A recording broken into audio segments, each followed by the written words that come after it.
It is fair to say that the world as we know it today can be split into the world before Jessica McClure fell down that well and the world after she was rescued.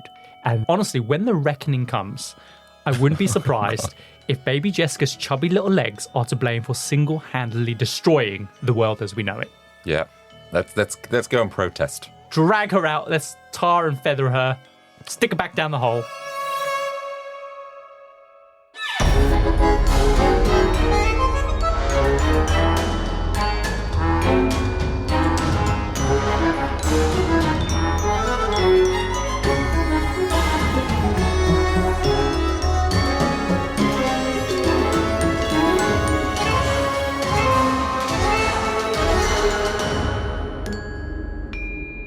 Welcome to the Compendium, an assembly of fascinating and intriguing things. We're a weekly variety podcast where each week I tell Adam Cox all about a topic I think you'll find both fascinating and intriguing. We dive into stories pulled from the darker corners of true crime, the annals of your old unread history books, and the who's who of extraordinary people. We give you just enough information to stand your ground at any social gathering. I'm your ringmaster this week, Kyle Reese. And I'm your snake charmer this week, Adam Cox. Is that because last week you were talking about snakes wriggling in your pants? It went from 1 snake to 2 snakes to 10 snakes. Adam, again, it's too much snake. All I'm going to say is our listeners know exactly what it means. Do they? Do they know? What does that mean? God damn it. Adam, on today's compendium, we are diving into an assembly of wells, woes, and how one little girl's rescue rewrote the rules of breaking news. Okay, let me think about this. A girl that rewrote the rules about news. I don't get the most obvious week, so there's no way in hell I'm going to get this week. Adam, in 1987, a news event captured the world's attention like never before. People were glued to their TVs for days on end.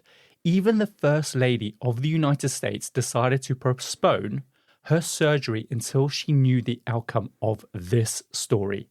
Not only did this event captivate America and bring the country together, which is a big thing for America, right? But it also changed the way Americans, and in turn the world, consumed their daily news. Today, Adam, I'm going to be telling you the story of baby Jessica, the little girl who fell down the well. Do you know what? I feel like I've heard it talked about, but I don't think I actually know the story. It's been referenced plenty of times, I'm sure. The story is massive in popular culture, so it's not surprising that you have heard of this before. So baby Jessica, in a nutshell, was this 18-month-old girl who fell down an uncapped well in her aunt's backyard in the 1980s. What started as a bit of local news soon swelled into this massive national story as her rescue operation spanned almost 60 hours in total. Everybody in the world wanted to know if she would survive. And this story became so famous that even if you weren't alive when it happened, you're probably familiar with the story, either directly or at least in your peripheral, as you've just suggested. Probably the most famous parody of the baby Jessica story is from the Simpsons episode. Oh, when Bart got left down the well. Yes. Or faked that he was down the well. Radio Bart. Yes. Yeah. Well done for remembering that he was faking it because he wasn't in the well. I remember Not him initially. being in the well. Well, he puts a radio down there and uses that to fool people. And then he accidentally falls in. So it's like more like the boy who cried wolf, I think what the story became. Exactly, yeah. So the gist is it's Bart ends up pranking the entire town in believing that a little boy called Timmy O'Toole has fallen down an abandoned well. And from there, it quickly escalates into this media circus with the entire town rallying around to try rescue Timmy O'Toole in this well. Didn't they get Sting to do a song about that, like almost like Band-Aid, where they all pulled together and write a song about this boy that fell down the well? Exactly. So the town celebrities, including Sting, they record a charity single. Do you remember what it was called? No. We're sending our love down the well. And then Krusty's like, they all sing like, we're sending our love down the well. And Krusty's like, down the well. And essentially the episode is poking fun at these media frenzies that typically erupt from these stories. Mm-hmm. And this was one of the very first times that this really kind of like strangle-held the nation, the world, essentially. So I'm really excited about today's edition of the Compendium. I'm going to be telling you about baby Jessica, how she fell down the well. I'll tell you about her rescue operation and how this changed the way we consume news forever. And then we'll discuss if baby Jessica was unknowingly responsible for throwing the world as we know it into absolute chaos. Unknowingly responsible? She didn't know at the time. She was like, oh, I'm 18 months old. I'm going to chuck myself down the well. Do you know why? Because I want to destroy the world. That's what could be an underlying tactic. Okay, interesting. Anyway, before we kick off today's episode, as we always do at this moment, it's time for all the latest things. Step right up and welcome to this week's All the Latest Things, where we unveil the fascinating, the extraordinary, the downright loopy stories, strange facts, and intriguing tidbits from the past week. Adam, what's your headline act today? So my bit of news this week actually refers back to an episode we did a few weeks ago, the 1962 escape from Alcatraz. I have some developments on that story. Oh, you have a little update. Little update. It's not just a plug for that episode. There is actually worthy news. Mm-hmm. So if you remember, it was a story of Frank Morris and the Anglin brothers, John and Clarence. They vanished into the night, never to be seen again. And there's new information that's come to light which proves that they might have survived. Oh, really? Yeah, so if you didn't listen to the episode, one, I would recommend go having a listen. And then two, it was about three men that managed to escape from the prison, which was known as the inescapable prison in the world. Mm-hmm. They used makeshift tools, paper mache heads, and crafted a raft out of raincoats before paddling away into the San Francisco Bay waters, never to be seen again. Ooh. Yes, I do. I remember all of that. Good. It was only a few weeks ago, Carl. I think it was literally last week, wasn't it? But so this is the update. New evidence suggests that the Anglin brothers may have survived and lived out their lives in South America, which is sort of what we alluded to in the podcast. Yeah. And this revelation comes from a deathbed confession of a man who claimed to have helped them in their escape and from a photograph that might just prove that they made it to freedom. Wow, okay. So it turns out an American crime lord, James Whitney Bulger. So this is a guy that was in prison around about the same time that the Anglin brothers were in prison. Mm-hmm. And he had been in contact with the Anglin family through letters sent to a Georgia P.O. box. And Bulger had met the Anglin brothers in prison in the late 1950s, and he maintained a correspondence with their nephew, a guy called Ken Widner. And through these letters, Bulger revealed crucial details about the brothers' escape plan, including how he advised them on everything from crafting wetsuits to navigating the waters surrounding Alcatraz. I don't believe that. I'm going to take some credit for some of this just because, here's my opportunity. Who's gonna argue against me? Yeah. Fair point. It's good to have a critical eye on this, yeah. Mm-hmm. But what he was saying is that his advice wasn't just theoretical, because apparently he was the one that said that you should go to Brazil because then you're beyond the reach of the American authorities. Mm-hmm. And he advised them to settle down, start a family there, which then makes it almost impossible to then get extradited. Yeah. But the most compelling part of evidence is a photograph that was taken in 1975 but has been resurfaced. And it's of the two older men, the Anglin brothers, in Brazil who bear a very strong resemblance to John and Clarence Anglin. No. Have you got the picture? I do have the picture. No, I don't recognize any of them. They look nothing like it. Well, do you remember what the brothers I recognize the termite mound more than anything, but those guys, I mean, they do look much older and they look healthy. They've both put on a bit of weight. They've ate well. And so people that have specialize in facial recognition have insisted that the image does in fact show the two brothers, which I think is quite interesting. They're saying that there is a real clear resemblance. So this photo was passed to the family by a friend who claimed to have visited the brothers. Ken, the nephew of the brothers, is now on a mission to uncover the truth, and he's trying to dig into the family records in Brazil to try and track down potential relatives. So if he's able to track them down and get a DNA evidence that they started families, mm-hmm. then that is the proof that we need that they were alive and they survived. The thing is, though, like a lot of crimes and a lot of people are found now through these genealogy kind of connections through 23andMe.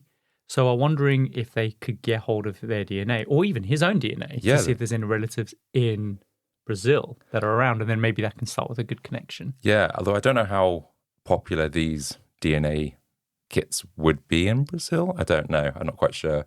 It's worth a shot, right? But yeah, for sure. Yeah. I just love these stories that happened so long ago that really captivate the world and just still are intriguing to people just decades and decades and decades later. It's just so fascinating to me. Like, what is it about these stories that keep captivating people? I guess it's just the mystery of not knowing. Yeah, yeah. Cool. So what have you got for us?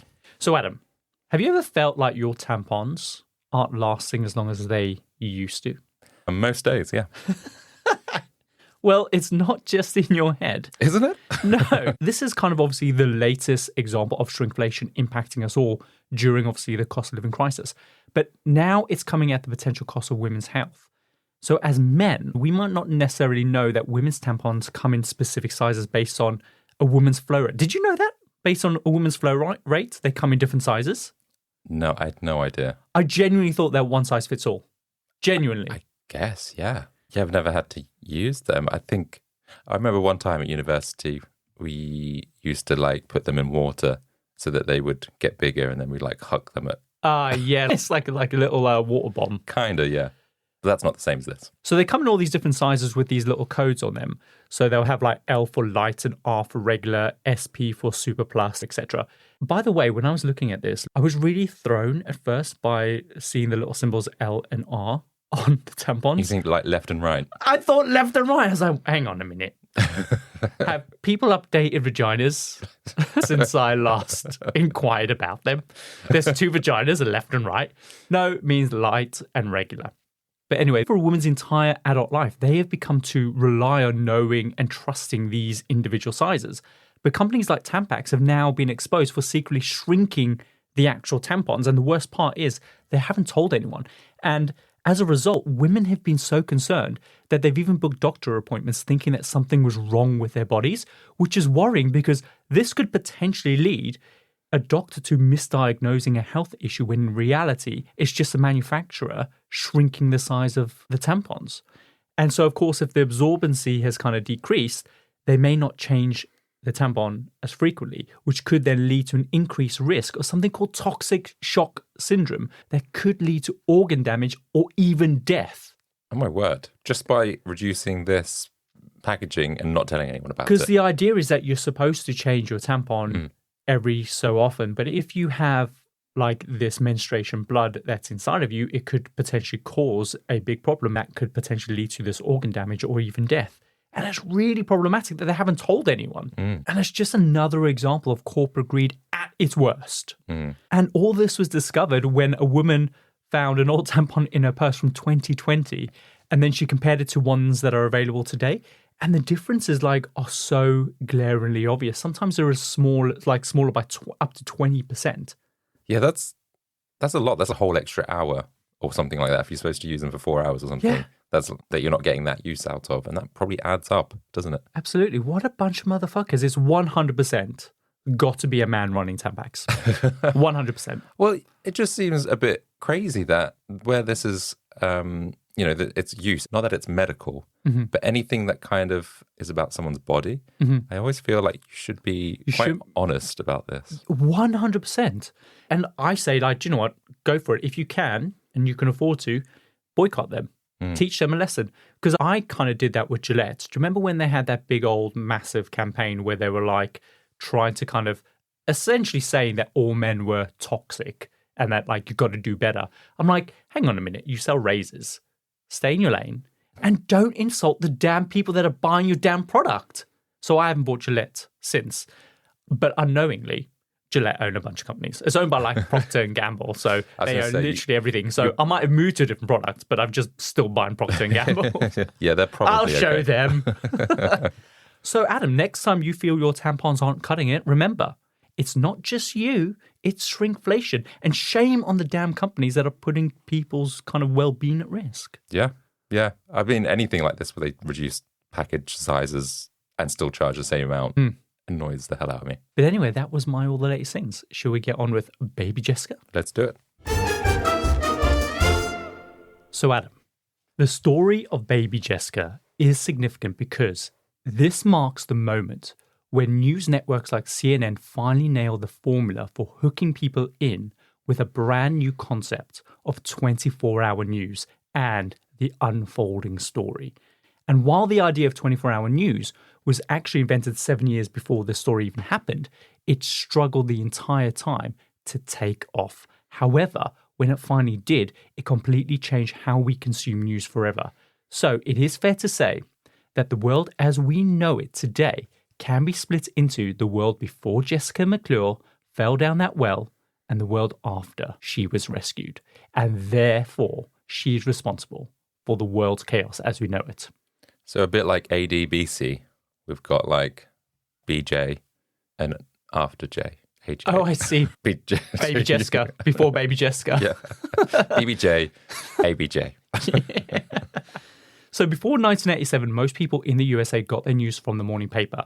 Then, after a long day at work, it was tradition for it to all be brought together via video and audio on the 6 o'clock news. And breaking news was also something that back then was reserved for only the most significant events. Like, for example, the president has just been assassinated. Breaking news. Not, the other day I saw, it was breaking news that Taylor Swift was redoing her concert in somewhere in Manchester. That was breaking news. Yeah, they use that terminology now a little bit too loosely. So this was back in the day when it actually meant something, right? And for a long time, despite networks trying to make 24-hour news happen, America just liked things as they were. They couldn't really visualize any other way to consume their news. But this started to change around the 1970s, specifically with a little event that you might know as the Watergate scandal. Oh, with Richard Nixon. Exactly. So this was a major political scandal in the USA where Nixon's administration broke into the DNC headquarters and subsequently tried to cover it up. Ultimately, this led to Nixon's resignation, and this was a story that a lot of Americans were deeply interested in. And as a result, regular programming started to be frequently interrupted by breaking news bulletins, causing headaches for networks as they lost ad revenue from the ads that couldn't air due to these interruptions. So consequently, networks decided that something had to be done to mitigate this while still kind of bringing these headlines to the masses.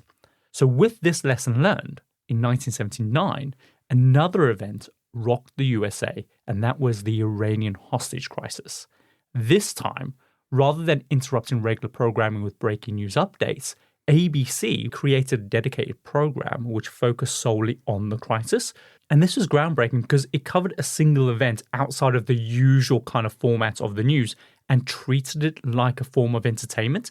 So we see it all the time now. Like at 9 o'clock, there'll be like news night or something, and they'll focus on a particular event that happened. So this would still air on the main channels, but how was it breaking then? They were kind of like, when you had a big story that was loads of different developments that were happening, they would just condense them all and then present them to kind of the public during the show in the evening. Right, okay. So it was like news, but just dedicated to this thing. Got you. So seeing the potential in this, the idea of a 24-hour news network then emerged. So on June the 1st, 1980, CNN was then created.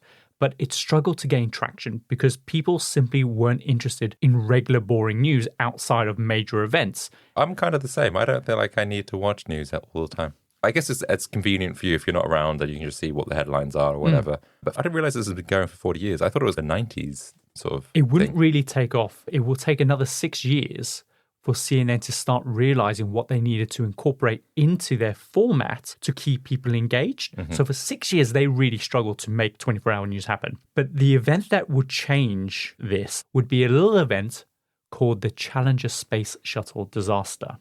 So this was going to be an historical moment where a school teacher would be the first civilian to go into space. And so in the run-up to the launch, CNN was going to be the only network able to broadcast the launch live on television because it was during the day, so regular programming was still going on. Yeah. So people were interested in watching it. They needed to obviously tune into CNN. So on the day of the launch, thousands of schools across the country gathered in classrooms to watch this launch live. But tragically, soon after the launch, the shuttle exploded midair. And it became one of the most shocking events ever to be captured on live television. And as people watched in disbelief, networks were gradually forced to return to regular programming. But the nation was gripped and they didn't want to stop watching. So the entire country just ended up tuning into CNN to continue following this unfolding story. And collectively, Americans had loads of questions. They wanted to know if any of the crew survived. And there was this hope that maybe the shuttle had kind of like plunged into the ocean and that maybe they could be rescued. But the biggest question of all was like, what do we tell the millions of young kids who watch this tragedy unfold live about what happened? How do we explain this to them? So throughout this, CNN kept the story rolling, bringing in various experts to discuss kind of their thoughts on what happened, which led to a ratings boom. Then every time there was a new development, it was announced as breaking news on the channel, again, attracting more viewers to the network. And CNN also began to kind of invite ordinary members of the public to share their heartbreak and their disbelief, which helped CNN realize that people want to see this. People want to see real people on the news expressing their grief. And while we take this approach for granted today, it was unprecedented at the time. A news story had never been presented in this way. And so, by doing this, CNN quickly learned how to use the nation's shared trauma to solidify this concept of 24-hour news as part of our everyday life. Yeah, don't get me wrong. When there is an event like this, you are gripped. You want to just like stay tuned. But it does feel a little bit odd that a corporation is kind of profiting or off this kind of trauma. Isn't it? Isn't that strange? A little bit? Oh, yeah, of course. It's sickening. But no one goes into business for the sake of the people, the children. Doing good. They need to be selling ads. They need to get viewers watching in order to make money. Of course, it eventually emerged that the astronauts had tragically died and it was caused by a faulty O-ring. And at the end of the day, that was that. There were no more developments and Americans just moved on. They returned to their usual routine of reading newspapers in the morning and watching the 6 o'clock news. But CNN now had the beginnings of a formula and a format to keep people glued to their screens.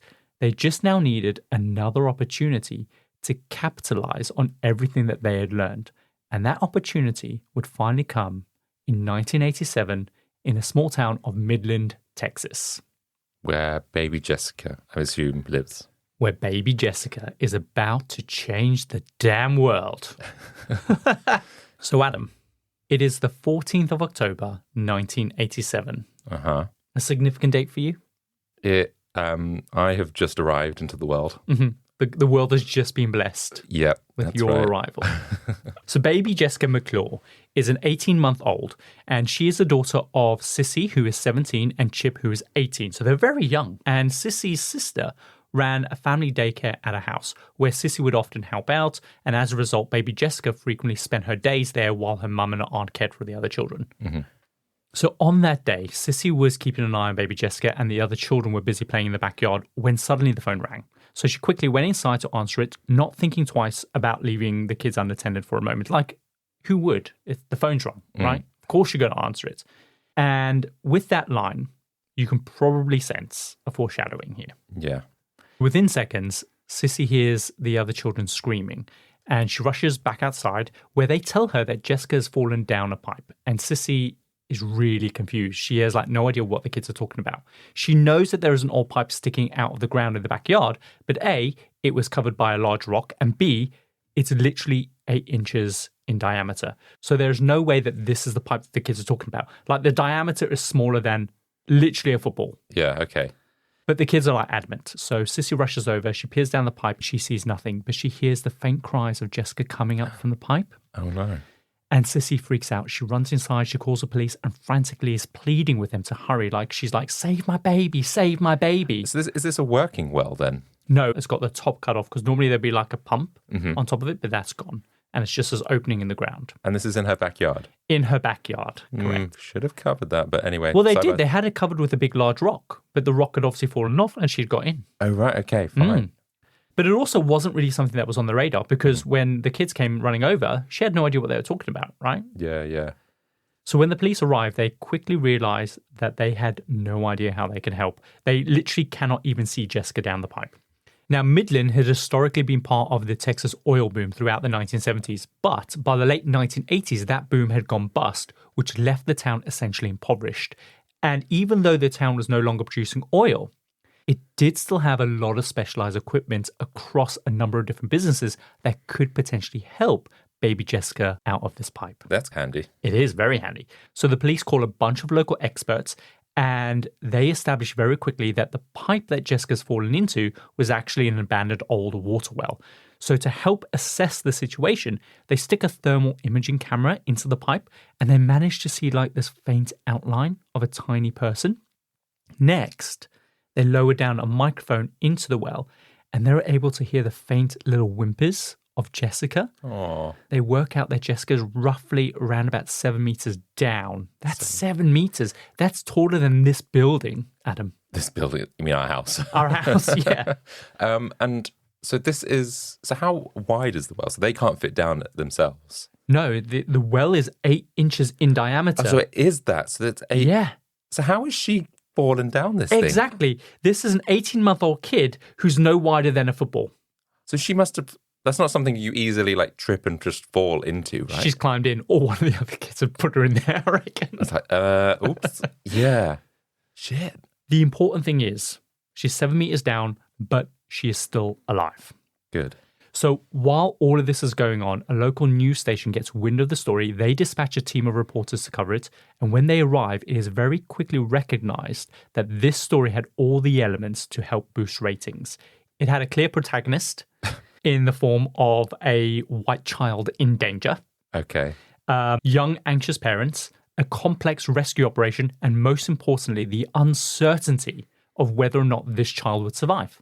So, of course, it's got all the makings of a perfect story. Yeah, I mean, I get that. I get people would be interesting, but isn't it weird for someone in a newsroom going, oh, we can make something of this? But the thing is, though, they're only playing into what people want, right? That's the only reason. Like, we find that captivating, right? It's a young child. Who doesn't care about a child? Yeah, so we're Who can't relate with the anxiety of a worried parent? Like, where a child could potentially die or live. People are invested, and this is just the media using that to their advantage. They're not manufacturing it. It's just, yeah, it's that. I think it's that, how you just said it, using it to their advantage. Because at the end of the day, it feels like regardless of the outcome, they get their story. Oh, yeah. So, of course, the local news pick up the story, but it's not long before the story is picked up by the national news and people become deeply invested in whether or not baby Jessica is going to survive. But here's a problem. People didn't want to just get updates in the newspaper and the 6 o'clock news. They wanted round-the-clock news coverage. But of course, networks, they obviously had a schedule that they had to adhere to. So many of them were forced to return back to regular programming, except for CNN, who was already set up for 24-hour news coverage. So as the press started to embark on the site where this was all unfolding, rescuers decided to try and keep the cameras at bay by cordoning off the area using these makeshift barriers. The only way that reporters were able to see anything was to stand on a ladder so they could peer over. And some of them were quite close to the hole, so they could kind of like literally point their cameras down the hole to kind of watch the thing unfold, essentially. It was really grim. Yeah. It became so overrun with reporters that neighbors had to band together to hand out coffee and sandwiches. And since this went on for 58 hours, Adam. 58 hours? Yeah. Neighbors were letting reporters sleep on their sofas, use their showers, use their toilets, use their phones. And reporters who arrived too late to get a spot close to the well sat in nearby neighbors' living rooms watching CNN, where they would then obviously call in any updates to their editors. But the problem was that those editors were already tuned into CNN. So That's it's like, hilarious. What's the point? It's like, yeah, like, I've got this breaking news update, blah, blah, blah, blah, blah. And they're like, I can see that on CNN. Yeah, I'm watching it right now, Steve. They won't let me near. So one of the first policemen on the scene was a guy called Andy Glasscock. Clearly, he was never bullied. Now, he was assigned the task of laying on his stomach next to the pipe, calling down to baby Jessica and listening for her responses through the microphone that was lowered into the well. And his job was just to make her feel safe, like keep her awake, keep her alert. And he would gently say, Jessica, what sound does a kitty make?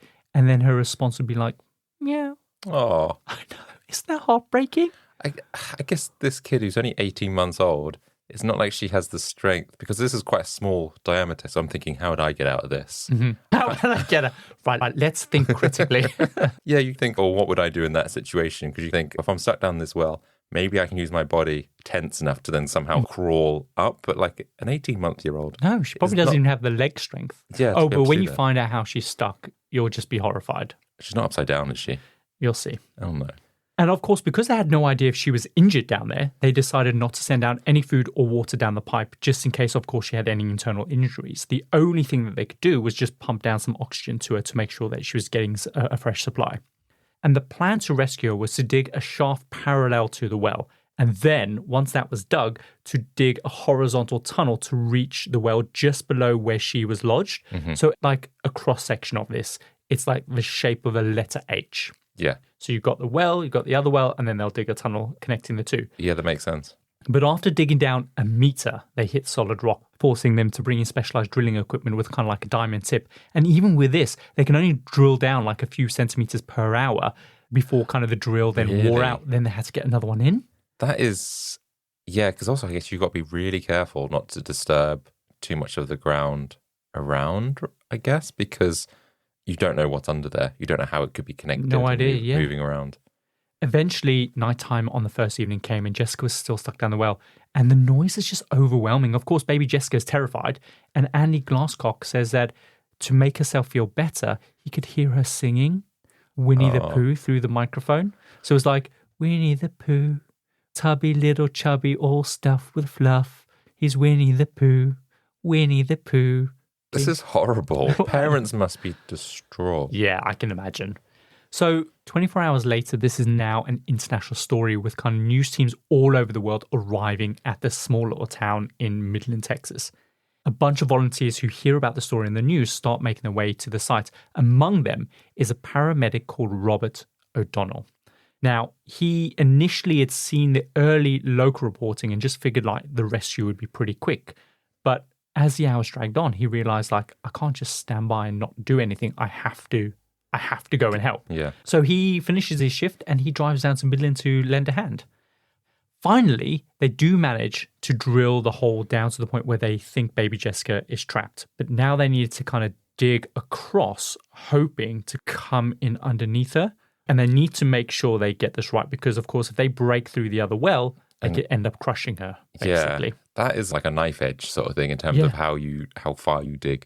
When they finally break through, the rescuers now had to decide who they were going to send down through the tunnels and the shafts to rescue Jessica. And because, of course, this was an incredibly dangerous task because the tunnel could essentially just collapse at any moment, right? Yeah, it's not like they're reinforcing the sides or anything. Exactly. And because the horizontal tunnel is so narrow, whoever they sent down had to be small enough to fit through. One of the volunteers was a roofer contractor named Ron Short, who had grossly been born without any collarbones, which means that he could concave his shoulders and fit through kind of the narrow tunnel. But they genuinely feared that this might frighten Jessica if she sees it. So they were like, we've got a guy no who's dice. perfect for the job, but this might freak her out because he's coming in all contorted. Yeah. Essentially, that's correct. So instead, they chose Robert O'Donnell. That was the paramedic. That just came down to volunteer. Exactly. So he's really skinny. He's 6 foot tall, but he weighs 145 pounds. So he's perfect. He's super slim. So the rescuers give Robert a crash course on how to kind of assess Jessica's condition before he would move her. They equip him with a mining light. They strap him to kind of a cable harness. And then they just lower him down into this kind of shaft. When he reaches the bottom, he then has to maneuver himself horizontally and wiggle head first, arms stretched out through this narrow tunnel. What he didn't tell rescuers, though, was that he was actually severely claustrophobic. I mean, I'm not the best in tight situations like that. And I just felt really anxious all of a sudden. You can feel it, right? Yeah. You feel it. I don't think I could have done this. But what's incredible is that he knew that it just didn't matter. Like he had to put his fears aside because a child needed rescuing. True, his mind over matter or whatever. Yeah. Adrenaline. Robert later says that he described the experience as being tightly wrapped in a sleeping bag, saying that you really felt like you were stuck in a grave. How horrible is that? Especially if that caves in. Ugh. So when Robert reaches Jessica, he places an inflatable balloon down the pipe below Jessica, right?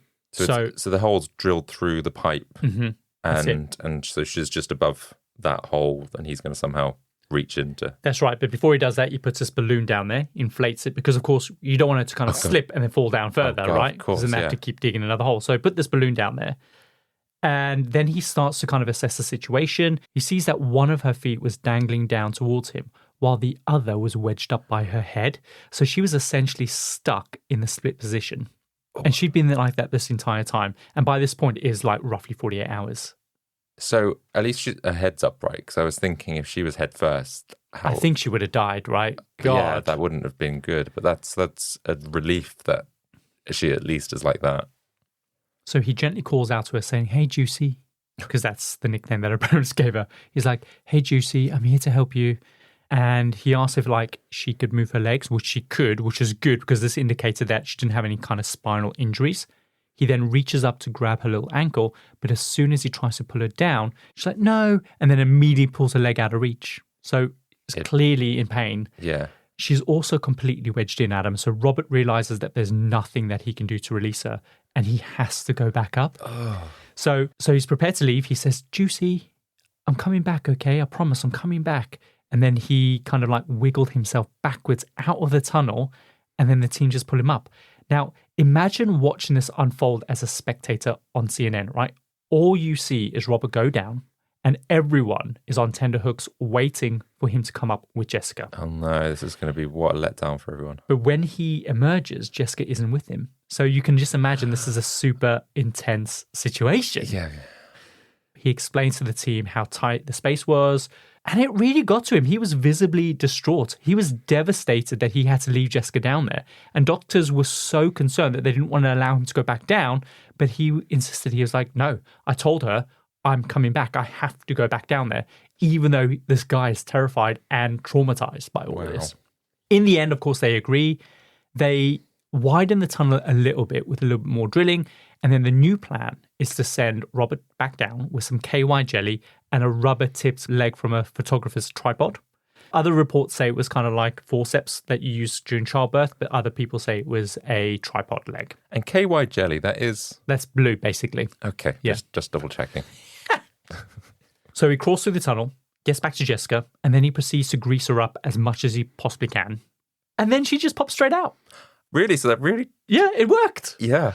Applying the training that the paramedics gave him, he assesses Jessica and he establishes that she's safe to be moved. They then lowered a small kind of like back brace board down to the well. So they kind of use that when you're like airlifting people in a helicopter. And then they started the painstaking process of shuffling through the tunnel while he's pulling Jessica along behind him by her legs.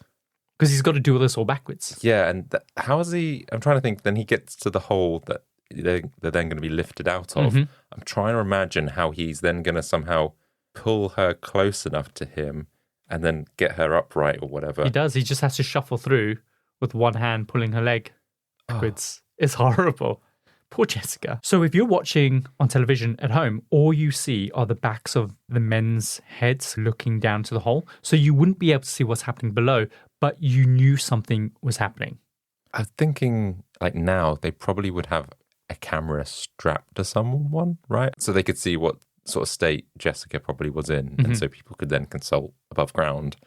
I imagine that would be on the news now, wouldn't they? Because when you see like people trapped in a cave, there was that story not so long ago. They did used to put cameras in there so they could see how they were like. So. I just feel that's quite morbid. And that just expresses just how eager the media are for footage that's going to keep people glued to the screen. Well, that's what I mean. I feel like that's something that they would do now. And it shouldn't be, because at the end of the day, this is a rescue operation. Do you know what I mean? Like, oh, you want to sell more newspapers? Well, we have a small 18-month-old kid that we need to save. So yeah, Robert is about to make his way through this tunnel. And the thing is, though, the public don't know what Robert's going to come up with. Could he come up with a body? Or could he come up with Jessica alive? Like, nobody knew. Nobody knew what state she was going to be in. So after 56 hours, the moment everyone was waiting for finally happened, a fist shot up from around the hole, and it was one of the rescuers signaling that it was done. And then Robert emerges with baby Jessica in his arms, and she was alive, Adam. You can see her little arm move in the footage on YouTube, and the entire backyard just explodes with these cheers of relief. And the town of Midland started ringing all its church bells in celebration. And the parents just, you see them embrace her. They're just so happy that they finally got her back. And then they just rush her off to an ambulance. And when you watch this footage on YouTube, it's just wild to realize that this is someone's backyard, because the place is just packed with people, press, neighbors, and they've got all this heavy equipment just scattered all over the place. It really looks more like a construction site. It's so bizarre. I think that's actually made me feel quite emotional, that kind of reaction, I imagine, of getting It's her the out. people coming together, right? Yeah. The whole of America is invested in this story. And remember, it's not just an American story now, it's worldwide. Anyone could imagine this kind of pain, even if you've got a child in trouble. Yeah. Although when you said the fist going up, part of me imagined that it was Robert with his fist coming up like Superman, coming up out the ground with baby Jessica. I've saved a child. That would No, be funny. it's another rescuer that kind of was like, yeah, we did it. And Yeah. then Robert is still in the hole. So he hands the baby over to another rescuer. He is still in the hole while baby Jessica is being ushered away. Maybe he didn't want attention on him because he'd be like, oh, you're the hero. He's like, do you know what? Get her help, focus on her. I'll come up when people turned away and not going to be focusing on me coming out of the hole. That is a fair assessment because that's exactly his personality. He is quite a shy, reserved kind of guy. He doesn't like the spotlight. He doesn't handle it well, but things will change for him. So what's incredible is that when Jessica's finally pulled from the well, a photographer named Scott Shaw was there and he snapped the first photograph of her being rescued. And this picture became the picture that everyone associated with this entire ordeal. It was so powerful, Adam, that it ended up winning the Pulitzer Prize for spot photography in 1988. And isn't it just amazing how when we think about all the major events that happen in the world, there's typically always one or two photographs that sum up that entire event. It's just crazy. And this is pretty much that photograph. So when you see it, you just see baby Jessica basically being carried away by these rescuers. It's really sad. And like I mentioned, there's a clip on YouTube showing the exact moment where she's lifted out. It's pretty intense. So we'll include that in the show notes. But go and check that out because it's just, like you said, you got chills when you were thinking about everyone just cheering at that moment where she's finally rescued. And you do get that sense, even though this happened like in the 1980s. So after she's rescued, they rush baby Jessica to the hospital. The first thing she ate was an orange popsicle, which is just such a sweet detail after everything that she went through. I guess like hydration, give her some sugar. Yeah. And I'd be like, you can have anything you want. Anything? Orange popsicle. Yeah. Baby Jessica needs orange popsicle. Thank you. But the thing is, though, her time in that well wasn't without complications. Because she was stuck in the split position, it ended up cutting off circulation to one of her legs. And as a result, gangrene had started settling in. Really? That quickly? I mean, she was down there 58 hours. So they had to put her in a hyperbaric chamber in order to try and flood her body with oxygen because that would help stave off the gangrene. Unfortunately, they had to amputate her little toe. A little pinky toe. And you can just imagine how tiny that is. Yeah. For an 18-month. To be fair, in the grand scheme of things, if that's all that happened. I mean, she did have a big nasty gash on her forehead as well. So that did require a bunch of cosmetic surgery over a bunch of weeks. But other than that, she was actually okay. It could have been a lot worse had she been stuck down there much longer. But after she was rescued, her parents, Chip and Sissy, they didn't have insurance at all. So paying their medical bills could have been this massive burden to them. So they didn't really know how they were going to front up the cost. But all the doctors that treated her, they all agreed to just donate their time. And when the bill came, it was just $50,000. And that's exactly how it was said in the reporting. It was only $50,000. I go, only $50,000. I know, and I'm like... That's still crippling. And that's 1980s, $50,000. Isn't it mental? For just cutting off a tiny toe, I would have bit that thing off. It's like, oh, bit of gangrene. It's like, we'll handle this. That's what you do with an apple, right? Oh, my apple's got a bit of a bruise on it. You just bite the bruise out and then eat the rest. And spit that out. Like same with your child, right? I don't like this nubbin that you've got, this third nipple. Problem solved. That's definitely not how it should go. So because CNN covered the story so intensely, people didn't just follow it. They got emotionally invested in Jessica and her family. And when word got out that they were struggling financially, the public rallied around and they set up a trust fund for her. And by the time Jessica was rescued, it had reached an incredible $700,000. So people just wanted to help her, and they did. And it's all because of CNN essentially bringing the story to the world. Also, the hospital was so overrun with gifts for her that they had to dedicate an entire room just to store everything. And someone even donated her a damn puppy. What have I got to do to get a puppy? I've done so much. I've done all my chores. Where's my puppy, Adam? Hang on, you haven't been stuck down a well. But then a puppy... Hang on, are you saying... No, are you saying if I throw myself headfirst down a well, you'll buy me a puppy?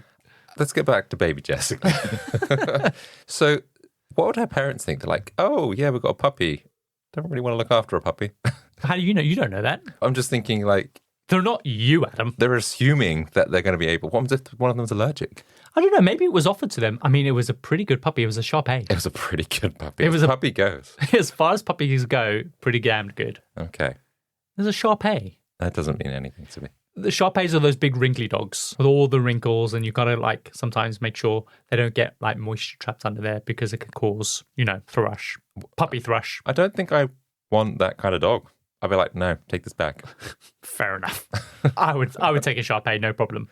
So after the rescue, things didn't slow down for the family.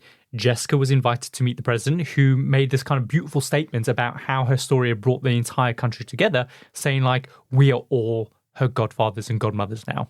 No. And I mean, that is the sentiment that the country had when it came to Jessica. That's how they felt. She even appeared on Live with Regis and Kathy Lee, which is this huge morning TV show in America, a bit like This Morning or like Good Morning Britain. As for Jessica, she made a full recovery and eventually went on to live a pretty normal life. The media attention eventually died down, and it wasn't until she was older, watching a special about baby Jessica, that she had that moment of realization. It was about her. She didn't even know for ages that she was baby Jessica. Oh, really? No. She must still have been like a kid that... I think she was around about 11. I was just thinking if she's like a 20-year-old and then be like, oh, baby Jessica lost a toe. I lost a toe. Hang on a minute. My name's Jessica. Oh my God, that's like my name. Things did get even better for her because when she turned 25 in 2011, she gained access to that trust fund that had been set up for her by the public. Unfortunately, a lot of the money was lost during the 2008 stock market crash, but even still, she got like $800,000. Yeah, I guess that's a house that sets you up. That sets you up. And her parents spent some of the money, don't get me wrong, but of course it was to benefit her. But that's what was left, $800,000. It's nothing to grumble about. Yeah. Jessica said that the term baby Jessica is still something that she hears all the time. She even shares the story about telling a lady at work that she fell down a well when she was a baby and the woman was like, oh my God, you're baby Jessica. Oh my God. Oh my God, guys. That's what I mean. Like, even if she's an adult, people call her, hey, baby Jessica, could you pass us the remote? Yeah, I reckon you probably would call her baby Jessica, like all her friends, people who know her. Yeah. Why not? And looking back on everything in a recent interview, Jessica says that she hopes her children will learn from her experience. Like, what are you going to learn from your mum's experience falling down the well? I don't get that. I feel like you might go, hey, if you see a well, don't fall down it. Don't fall down it. Please learn from that. Don't make the mistakes that I did. And she says that she just wants them to stay humble, remember where they came from, and understand, like, wells that are life bad. is fragile. Yeah, and I don't like wells are bad. But like, bitch, you got $800,000. You didn't become a superstar. But as she puts it, she says that you can't take life for granted, which is true. And where was Lassie or like... what's that kangaroo called? Skippy. Where were they during this? Well, they put Lassie down. Oh. Yeah. Skippy was in Australia, I guess. Was in Australia, yeah. It wasn't about, but yeah. I reckon he was freaking out, though. He was like jumping around in a circle. His little kind of kangaroo senses were going off, going, oh my God, someone needs help. This time, there is someone stuck down the well. He's cried wolf so many times that people can't trust Skippy. But Adam, not everything about baby Jessica's story has a happy ending. Could we have not left it there then? We could have. Oh. But I mean, this is the Compendium. I know. Sure, her rescue brought people together, but it also showed a darker side of the media and how it can profit from people suffering. And this is something we have seen time and time again in the stories that we've covered on the show. Because after Jessica's rescue, Jessica's parents, Chip and Sissy, found themselves being relentlessly scrutinized by the media. And it all started with people questioning why Jessica was left unattended in the first place. And it's because CNN had this new format of bringing on these talking heads to share opinions about things that they don't need to have opinions about. Like Beryl from down the street. Exactly. So, and the question was like why she answered the phone. Why wouldn't you answer the phone? That's what it's there for. She answered the phone because someone was calling her. Doesn't matter if your kid's in the backyard. You think they're safe. You as a parent have the foresight to make a judgment call to say, they've been outside a million times. This is a daycare center. Hundreds of other parents that send their kids here think it's safe as well. I'm just going to answer the damn phone. Yeah. And then also when the trust money finally started coming in, people began to really turn on them. Technically, they could have used the money any way they saw fit, though the purpose of the money was to benefit Jessica. But I'd argue that buying a bigger house and buying a newer car are things that 100% benefit her, but people were like, why are you squandering her money? Oh, you're buying a nice big house? Oh, you're buying a new car? The bitch needs to go to ballet. That's why we bought the car. Yeah, but in a Range Rover? Couldn't she just go in a regular Nissan or something? I think, do you know what? She got most of the money. They just spent what they needed to spend to give them a leg up. They were dirt poor anyway. And that's why the money came in, because they were so poor, that people wanted to give them something. Or buy a house without a well. It's not their house, it's their sister's house. Oh, buy their sister a house without a well.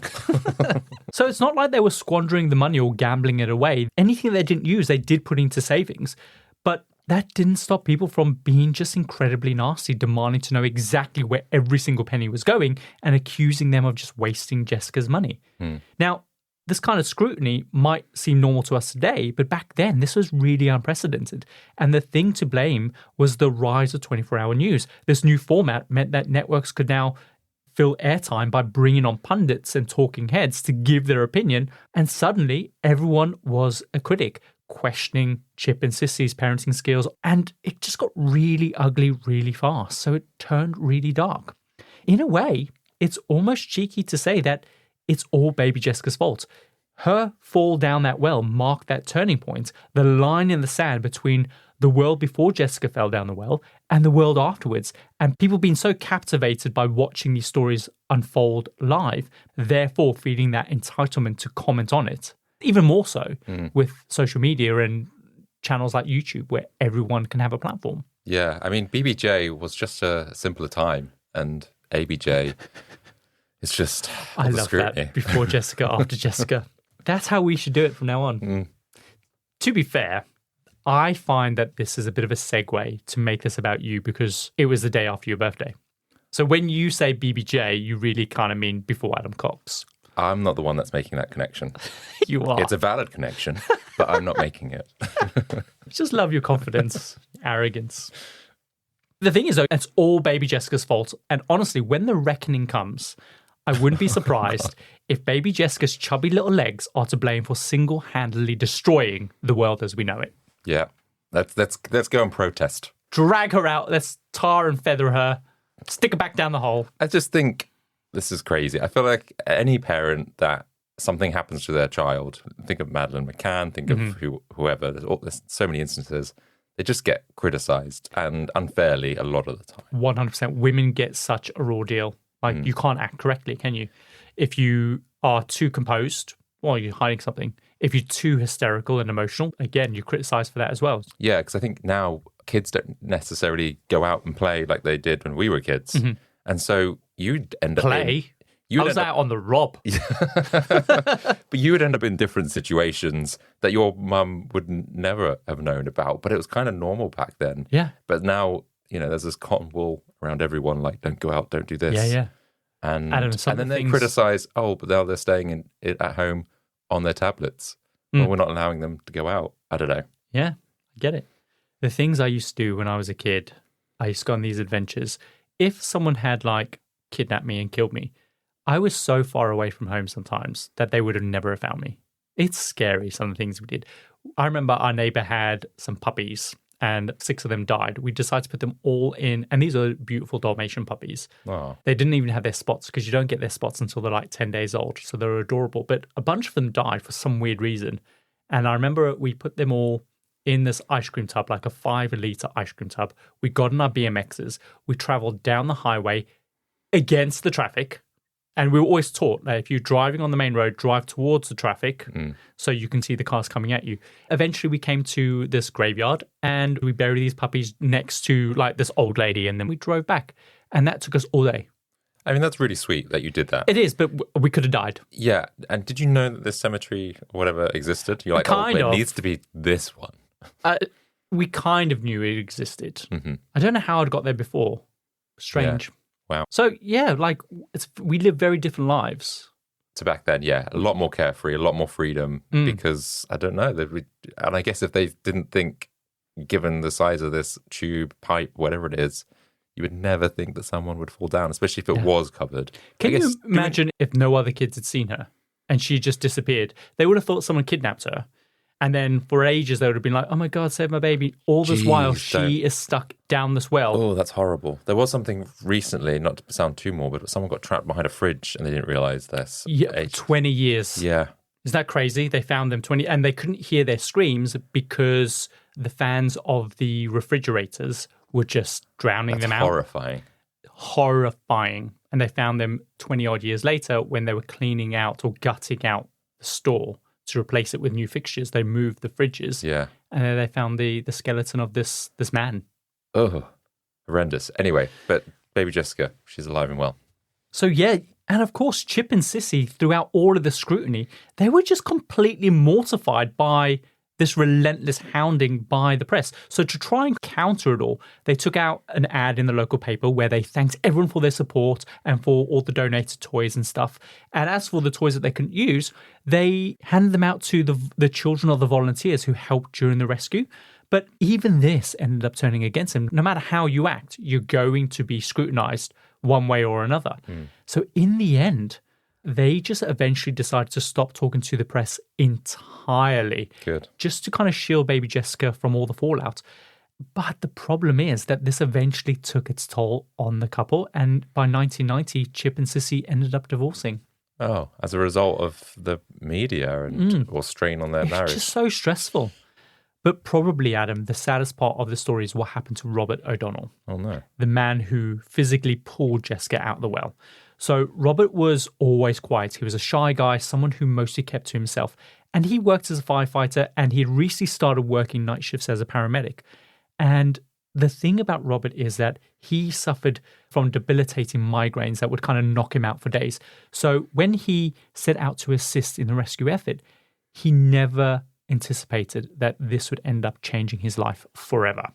And right after Jessica was pulled out the well, before Robert even made it home, the press were already all over him. And since Jessica was a baby, she couldn't explain what it was like down there. Robert was the only one who could share that experience. So reporters were just desperate for an interview and photos of him and just to get his side of the story. And at first, Robert was really reluctant to go public, but the offers just started pouring in for him to appear on various shows. And eventually his family convinced him, like, you've got an offer here from Oprah Winfrey to go on the show. Do it. This is going to be a good opportunity for you. But also, people deserve to hear your accounts of the story. So eventually he's convinced. He goes on the show. And this eventually leads him to being honored at a White House dinner and attending various other events around the country. So for someone else, this might seem like, wow, all these great perks and opportunities. Yeah, you never intended for or wanted to any of this, but maybe a lot of people could appreciate that because he's being celebrated as a hero. But it sounds like for someone that just didn't want this attention, I'm guessing it kind of unravels a bit. It does. And here's the thing. Every time he went to one of these events or these appearances, people just wanted him to relive the traumatic rescue. And because he'd been so occupied with all these different events, he'd never really gotten the chance to process kind of what had happened. So it's not surprising that this would have a deep impact on someone. So despite that, the sudden fame and attention that he was receiving started to make him think that this opportunity could potentially benefit his life in a positive way. And when he heard that Hollywood was planning on making a TV movie about baby Jessica, he thought that he could potentially use this to his advantage. But when Hollywood did get involved, there were various disagreements starting to crop up amongst the rescuers, who then divided themselves into two camps. Robert was part of one of those groups. And the main issue was like, how would the story be told and who would be profiting from the story? Eventually, they did come to an agreement and the TV movie was made. It was called Everybody's Baby, The Rescue of Jessica McClure. And it starred Beau Bridges, Pat Hingle, who obviously was playing Robert. And Robert was given a small non-speaking part as a reporter. And he was just thrilled, Adam. He was like, this is it. I'm going to use this to potentially land a book deal, sell my story, get some money, better my life, move to a bigger house, and just be happier. So he has changed his opinion a little bit now. So he's not doing it because he's fame hungry. He's doing it because he recognizes that this could better his life. That's fair. So on the night that the movie was aired, Robert swapped his shift so he could be at home with his family to watch it. He planned like a big party where everyone would gather around and watch this big moment. Before he left work, his chief pulled him aside and said, like, listen, Robert, why don't you just climb down from your pedestal before you fall? because this is getting a little crazy. You can't make a living as America's hero. Life goes on, and so should yours. Which is like, that's a nasty thing to say. I don't know what it is, because I guess it does seem like it has changed him based on what you've said. Sounds like it might just be consumed with this, waiting for this opportunity to unravel with the film. But that night, as everyone eagerly watched the movie, Robert's scene never came. They cut him. Really? And outwardly, he shrugged it off. But on inside, he was absolutely crushed because he was relying on this moment. And it quickly became clear that the public's interest in the story was now fading, which just terrified me even more because he built up so much of this hope on this being potentially his big break. So frantically, he started going around all these different publications like People magazine to see if they were interested in writing his autobiography. But by this point, just no one was interested. He now wasn't in the film, so he couldn't use that to go, oh, by the way, I was in this film and it was all about me. And with that, he just ended up slipping back into obscurity, which led him to abusing prescription drugs and eventually his divorce.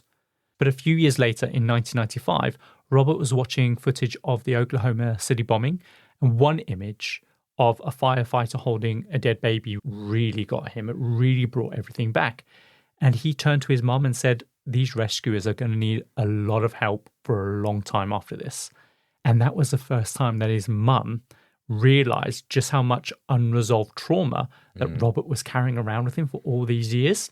And he continually put himself through it because he knew that potentially would lead to his big break. But if he had just accepted it and just gone back to his life, he maybe could have dealt with it a bit better. But he didn't because he wanted a better life. Who doesn't? I'm guessing because you said he suffered from claustrophobia, did he have any sort of like panic attacks or nightmares as a result of that afterwards? He definitely had PTSD and he was definitely struggling with it. But the thing is though, Adam, after that moment where he saw the firefighter holding that dead baby, a few days later he walked out to his mother's backyard and he shot himself in the head. Really? And he left a note saying, no help from nobody but family.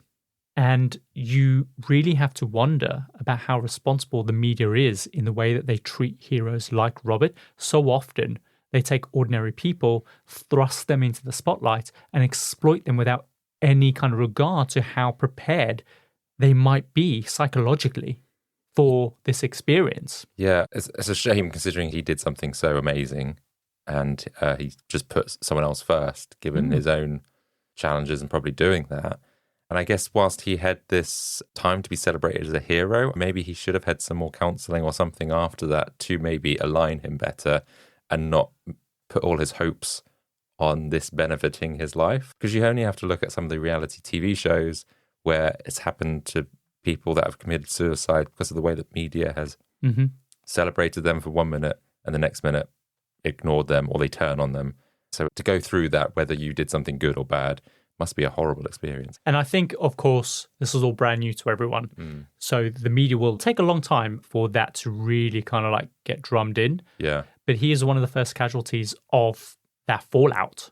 And it's just really sad. Yeah. Because it's the non-stop attention, whether it was through all those public appearances, tours, or interviews, that prevented Robert from actually dealing with what had happened. Instead, he was just forced to relive it over and over and over for the cameras.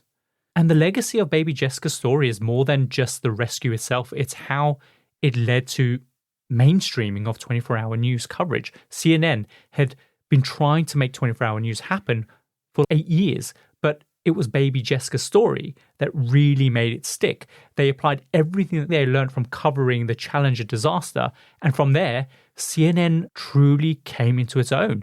They used this kind of same approach for covering like the Iraq War, the O.J. Simpson trial, Princess Diana's death, 9/11. Like the 24-hour news format is here to stay. And it all started with baby Jessica and a chubby little leg. Oh, chubby little leg. But yeah, and that's why I think this story is so fascinating. On the surface, it's this heartwarming tale of a community coming together to save this little girl. But underneath, there's a darker side of the story, a story of how this event ended up changing the way we consume news forever. So the next time you're watching CNN, Fox, or MSNBC, remember that baby Jessica played a huge role in shaping the 24-hour news format as we know it today. It's also interesting to think about how one tiny event can change the course of history. Like, if baby Jessica hadn't fallen down the well, would all of this still have happened? Or let's go back even from there. What if the person who called Sissy that day hadn't called her at all? Like why did this woman make that phone call in the first place? If she hadn't, then maybe Jessica wouldn't have fallen down the well. Maybe she needed advice because she had got a bee sting, for example. And that's the thing, though. Then the link is from the bee, right? So if the bee hadn't stung her, then maybe she wouldn't need to make the phone call. Therefore, she wouldn't have answered the phone. Therefore, baby Jessica wouldn't have fallen down the well. So you could take this line of inquiry all the way back to its kind of smallest starting point and then find the person responsible for changing and destroying the world. So if it was about that bee sting, then it's that bee that destroyed the world as we know it. Yeah, but you could take that back even further than, because whoever planted the meadow where the bee was hanging out. Yeah, that meadow wasn't there. Yeah, I don't know. If it wasn't this story, I imagine something else would have triggered 24-hour news. Because if CNN were trying to push this for 6 to 8 years before it actually took off, then I'm sure something else would have captivated people enough. Correct, yeah, because they were on their way to getting there with the Challenger disaster. So yeah, I've no doubt they would have got there, but it's interesting that this is a story, and it's all around this baby little girl. And Adam, that is the story of baby Jessica, the girl who fell down the well, and her chubby little legs that ended up changing the world. Well, I didn't really know the story, aside from the Simpsons reference, I think. So I didn't know how much, what it caused, the ABJ years, and also how it affected people. Because you'd think it would just be like, oh, this positive news story, and it all turned out well. But actually... Yeah, there's always a darker side to things, isn't there? Of course, we've just scratched the surface here. So if you want to dive a little deeper, we recommend a couple excellent articles. One from 1995 by Jesse Katz in the Los Angeles Times. There's another by Lisa Belkin titled Death on the CNN Curve. That's from the New York Times Magazine. Both pieces explore the impact of media on the people involved in these stories. There are also plenty of documentaries on YouTube. I definitely suggest watching the footage of baby Jessica being pulled out the well because it's just so heartwarming. I'll also include links to the interviews that Jessica did with People Magazine and Time Magazine in 2017, which actually marks the 30th anniversary of this event, which is crazy to think this was 30 years ago. It's more than that, right? It is now, but in 2017 it was. Right, so it would be 37 years. But yeah, that's baby Jessica. Shall we run the outro? Let's do it. And that's it for another episode of the Compendium podcast. If you enjoyed today's episode, please follow us on your favorite podcasting app. It really, really helps us when you do. Next week's episode is now available 7 days early on our free Patreon page. For more content, subscribe to our Certified Freaks tier for access to our entire backlog. We'd love you to come and join and have a chat. We release new episodes every Tuesday, and until then, remember, sometimes it takes falling down a well to shake up the whole world. See you next week. See ya.